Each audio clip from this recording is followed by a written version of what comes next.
I want to start off by thanking everybody who's watched and commented on all my videos documenting my DIY-Oko build. I think a lot of people would like to see how the machine fares on materials like aluminum. But I'd like to start off with a few easier projects just to get a sense of the machine. And what better project to start off with than making a dust shoe? Because you can't purchase a pre-made dust shoe for a homemade CNC, right? The materials I'm using for this project are a 12-inch by 12-inch by 3/8-inch cast acrylic sheet, 8 1/4-inch diameter magnets, and a sheet of craft foam. To mill the acrylic, I used one of Inventable's 1/8-inch 2-flute 0-helix end mills. I've had good luck with this end mill in acrylic in the past, but I'm guessing I must have messed up something with the feeds and speeds, because I don't think it worked as well as it could have. Nevertheless, this DIY-Oko is already proving to be quite forgiving, and powered through the mistake quite easily. Although some time spent fine-tuning the machine should prove quite rewarding. Alright, I got them all cut out. As you can see, they're not too bad. Not perfect, but not too bad. Unfortunately, I got kind of a problem on this one.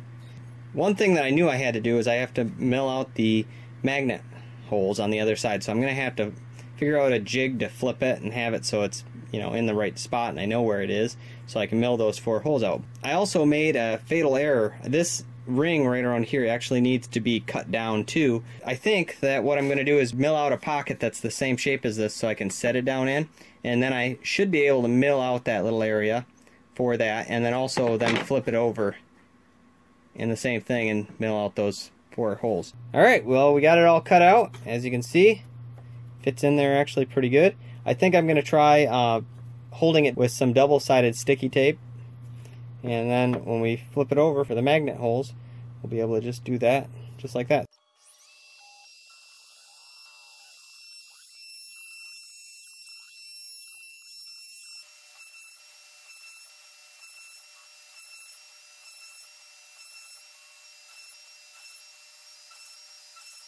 Alrighty, we got this thing actually attached, and it actually looks like it fits okay.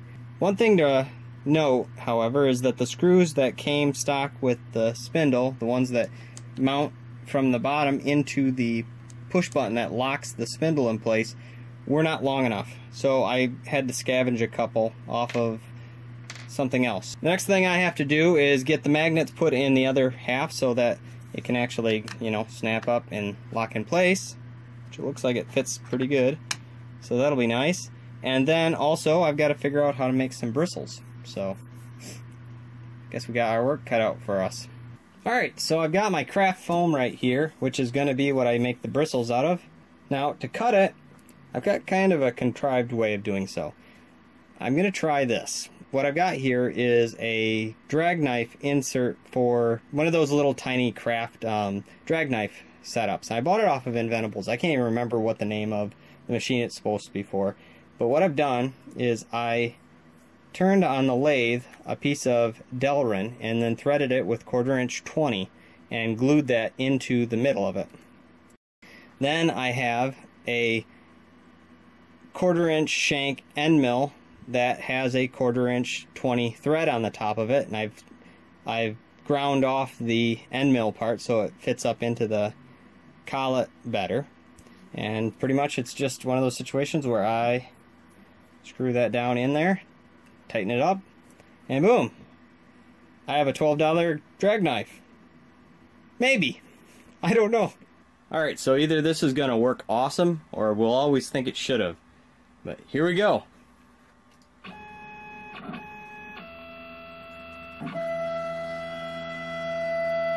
Well, the first couple passes look promising. You can see right below where it's cutting, there's some strip it cut previously. I just wanted to do a test first, and I wasn't happy with the feed rate that I was trying. It looks really good. I'm not quite sure if it's actually cutting all the way through, which is actually by design, sort of. I didn't want it to actually cut all the way through because I want to be able to cut out the rest of it, hopefully. But I also didn't want to have the blade getting hit by the MDF too much and dulling it too quickly. This next part is potentially the most tricky part because we're actually cutting the whole thing out. So I put a huge piece of masking tape across the bottom cut where I just cut the bristles off, or cut mostly all the way through. I haven't tried picking it out because I don't want to yet. And now we're going to cut the upper profile out. Well, as expected, it didn't cut all the way through, but it cut almost all the way through, and it's able to just very easily just be pulled out. So that's pretty awesome. Very, very cool.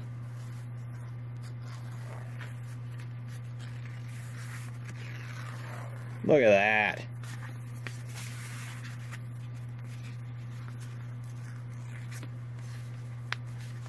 Oh. Alright, I'm going to just spend a little bit of time peeling all these off, and I'll be back in a second. And as you can see, looks like it's going to work out pretty nice.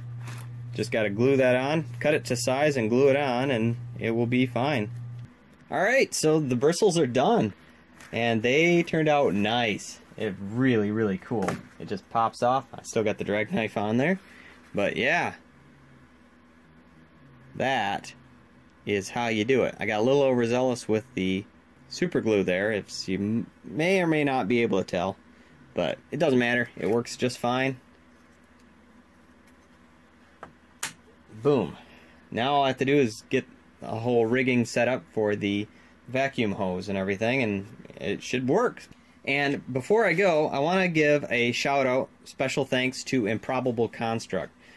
He's the guy who made the design that I'm using for this. I altered it quite a bit for my own taste and desire, but I really like his dust shoes. He sells them on his own website, and I'll have the link in the description.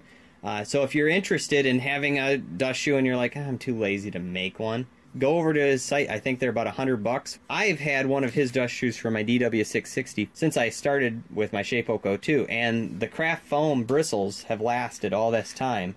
I think there's one right there that's been ripped out. But other than that, I really haven't had any trouble with it.